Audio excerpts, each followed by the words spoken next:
Howdy, I'm Michael Johnston. I have been working at West Hills Honda for about 2.5 years. I started as a lot attendant, then as a loop tech, then as lead loop tech, and now I'm a mainline technician. And I'm gonna be running you through how we do an oil change. Do an oil change on a 2025 CRV Hybrid Sport Turn. So this is CRV Hybrid. That means that it's the top of the line trim. You have your hybrid powertrain, your electric motor, and your engine, and everything inside has all the bells and whistles. To start, first thing we do when we pull in the car is, we check all the lights, wipers, make sure everything's working properly. And then we are fortunate enough to have 2-post lifts here. Most likely at home, you'd be using jacks and jack stands, but the process is about the same.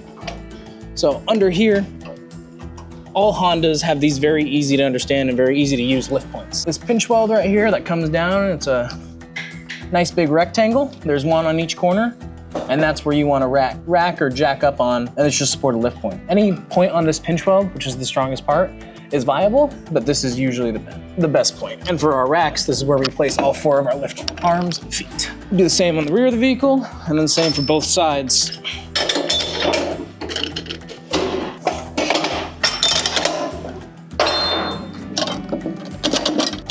Engage our lift, just make sure we've got good contact. Give a little wiggle on the rack, make sure we're nice and secure. And then we're gonna go pop our hood so we can actually access the things we need to work on. So right inside here, very, very simple. Down here in your driver's footwell, right here, you'll see this little hood latch symbol, and you just pull, that'll pop your hood. Now we've got our hood open, we can actually see the engine bay. So we got an oil filler cap here. You can see on the oil filler, it has the specification for the type of motor oil we use. So for pretty much all new Hondas, it's gonna be 0W20, and that's the standard for quite a lot of vehicles today. Some use a little thinner, some use a little thicker. You have 520, 0820. You have to look it up and confirm the specification of motor oil for that specific vehicle, but most Hondas, 020. Alrighty, so we open up this oil filler cap. I place it right here on the hood latch, just so even if I try and close the hood, with the cap on that latch, it won't let me close the hood, or I'll hear something go wrong, or maybe I didn't put my oil filler cap on. So it's just one of those little mental reminders to make sure that you seal everything up nice and tight and don't make a big mess. So we put that oil filler cap just to ensure that we release the pressure from the system, because there is pressure in that engine. And so when we open up that oil filler cap, it releases the air that's trapped inside there. So now when we pop our drain bolt and our oil filter and we start loosening them and draining them, it's gonna come out in a nice consistent stream instead of a turbulent stream, because there's air in between the oil coming out. And that's how you make a big mess. And if you're in your driveway especially, not a great thing to make a big mess, hard to clean up. Now we've got the vehicle lifted. You can see under here, this is our skid plate or under engine cover. It's got a couple different names.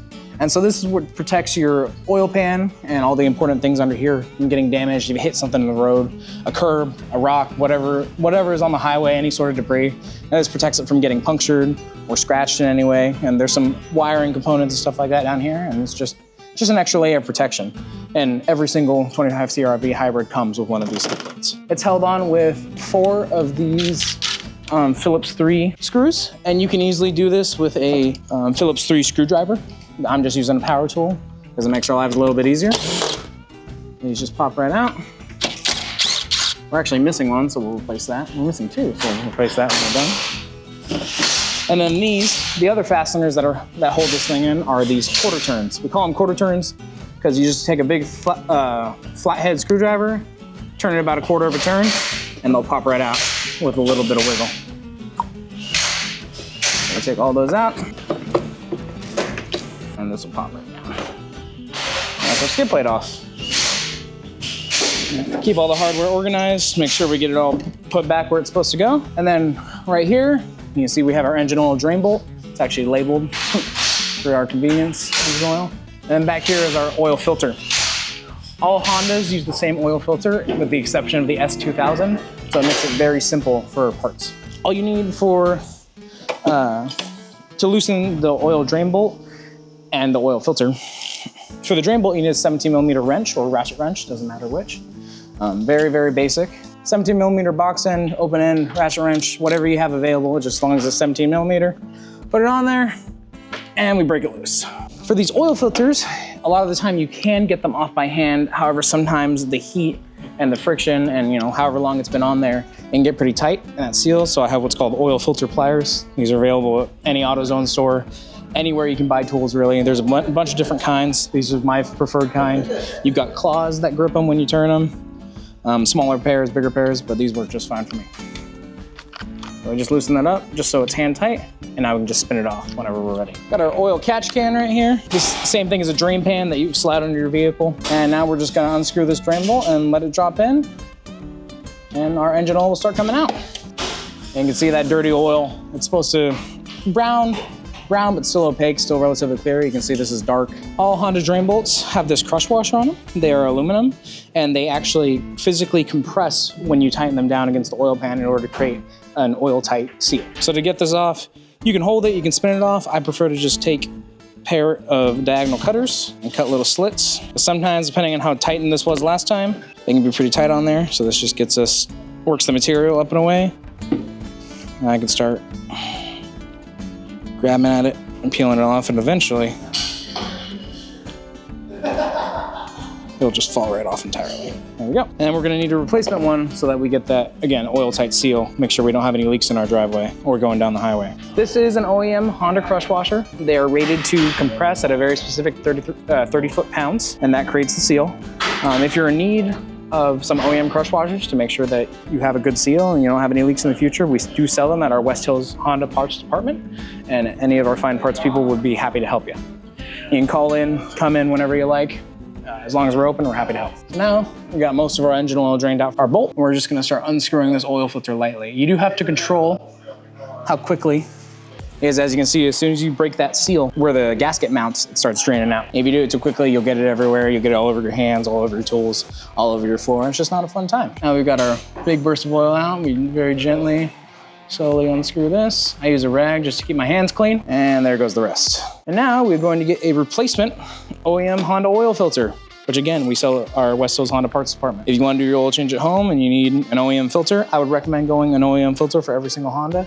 Again, they are universal to every Honda except the S2000, and it's the best filter you can buy for your brand new Honda. And then installing this new oil is rather easy. You can see we have threads here, and we have matching threads on our engine block. And so you're just gonna put it up there, and you spin it till you feel the threads catch very lightly, and just very lightly spin it on. You'll feel it start to get tighter as the gasket compresses, and these only need to be hand tight. So I can feel it starting to compress. I'm just gonna torque it down just a little bit with my hand, and that's perfect. That is an oil-tight seal. Will never leak till you make it on your next oil change. You can see now most of our engine oil is drained out. We're gonna pop a drain bolt back in. Again, this just threads in nice and easy. You can see that crush washer is still loose. We're gonna torque this drain bolt down to what Honda specifies at 30 foot-pounds. You can watch that crush washer compress and create that seal. Perfect. We take a little bit of brake clean, auto parts cleaner. Brake clean works well for us. Put on a rag. And now we're just gonna clean up all our excess engine oil from the bottom of our engine, make it look like we were never here. We use brake clean because it breaks down engine oil at a molecular level. It is specifically engineered and designed to completely destroy motor oil. It destroys it, and it just makes a nice clean finish on it. Gets rid of all that oily residue. Before I put my skid plate back on, I like to just make sure that everything's tight. Once again, once you've tightened it, just with your fingers, do a double check. Everything's nice and tight and sealed. And then we get our skid plate back on, and this will line up with these mounting holes. And you can see here, these are the clips that the quarter turns go into. So we're just gonna pop it right back on like so. Take a second to line it up and put one of our fasteners in just to hold it in place while we insert the others. Grab some extra hardware just to make sure that our skid plate is nice and secure. Again, these are the OEM Phillips 3 bolts for your underplate, as well as the quarter turns. You can see they just have those ridges that interact with the clips on the body. We also sell these at the West Hills Honda parts department. They're available in, I believe it's quantities of one. You buy as many as you need, and we'll give you as many as you need, however many you're missing. And it's just to make sure that your skid plate's nice and secure, you don't have any wind noise going down the highway. If you come in to see us, have me or one of our other fine technicians work on your vehicle. If we encounter missing hardware on the underside of your vehicle, we're gonna replace it free of charge. Part of our job to make sure that everything is to OEM specification and safe and as quality of a service as we can provide. Sometimes you just gotta work it into place. And quarter turns, they just go in, like I said, straight. And then quarter of a turn. And tighten up to the end of its travel. Same thing with these.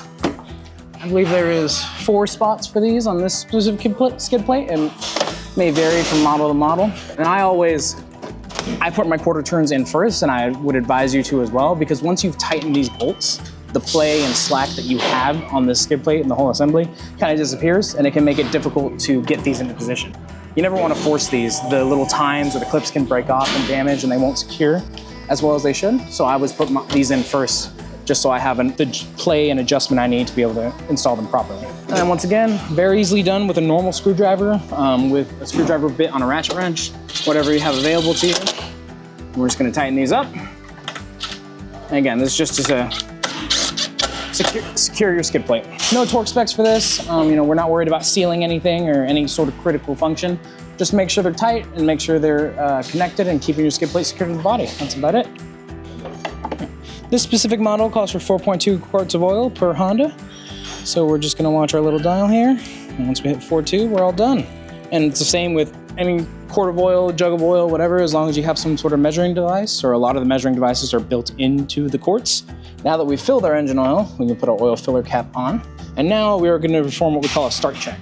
So when you first start your engine, your oil filter is dry because it's a new oil filter. It doesn't have any oil in it, and all your oil is sitting in the bottom of your oil. So when you first start your engine, it starts building oil pressure, it pressurizes the oil filter, runs through the oil filter, and then finally the oil can reach the rest of the engine and lubricate what needs to be lubricated. So right now we're gonna check our oil. To check your oil, when you first pull it out, wipe off your dipstick, and then to get a true reading, you check it a second time. So right now, you can see that we're sitting right about here on the stick, and that's perfect because we want to be sitting right about here or anywhere in the middle of this range once we've checked our oil, because it's going to take about a half a quart into the oil filter once it's saturated, and that's how we'll know. So right now we're going to start the engine. So important to know, with a hybrid, you cannot start the motor on command except for a couple of ways. So when you first start your hybrid, it'll say ready to drive an EV, however you won't hear the motor going. What you can do is you turn your fan speed all the way up and turn your heat on for both sides as hot as you can, and that will signal your engine to kick on. You can hear the engine just kicked over. Now we're getting oil pressure. Now oil is getting fed through the engine, and that oil filter is getting saturated. So we let that run for 30, 45 seconds, shut our engine off. Now we're just gonna verify that oil level. And we wipe off our initial reading because that's inaccurate. Dip it a second time. You can see that dipstick is sitting right about there, which is absolutely perfect. Anywhere in between these two dash marks is an acceptable range, but you're shooting for almost directly in the middle. That is a perfect oil level. Before we shut our hood, I like to do what's called a cap tap, and that's just any sort of cap we interacted with, any sort of anything we did to unseal a container of liquid of any sort of the kind. We just double check, make sure our battery's all tightened down. Whatever you were messing with in here, make sure oil filter cap's tight, all that just right before you shut the hood. And then when you shut the hood, just bring it down, and then just a very light force.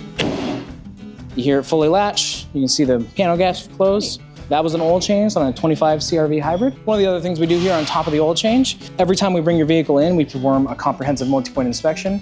We check your tire tread, your brakes, your fluids, seeing if they're due for service. We check your cabin air filter, your engine air filter, making sure those are clean. Want to make sure the air you're breathing is clean and the air your engine breathing is clean.